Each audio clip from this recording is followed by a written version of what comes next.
বর্তমানে একটি জনপ্রিয় পেশা হলো ডেলিভারি ম্যান। অনেক যুবক পড়াশোনার পাশাপাশি এই পেশায় কাজ করছেন, কিন্তু দুঃখজনকভাবে আমাদের অনেকের আচরণ তাদের প্রতি সদয় নয়। কেউ হয়তো মনে করেন সামান্য ভুল হলেই কঠোরভাবে কথা বলা কিংবা টাকা কেটে রাখা যায়। ধরুন ডেলিভারি ম্যান অর্ডারে কোনো ভুল করে ফেললো, এখন কি করণীয় একবার ভাবুন।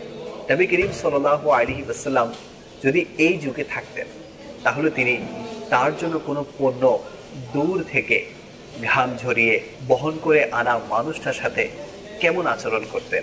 নিশ্চয়ই তিনি ধৈর্যের সাথে ভালোবেসে হাসি মুখে কথা বলতেন এবং পরামর্শ দিতেন আগামীতে কিভাবে নিজেকে শুধরে নেওয়া যায়।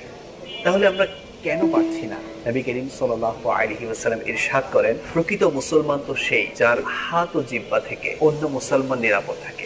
আসুন আমরা মুসলমানদের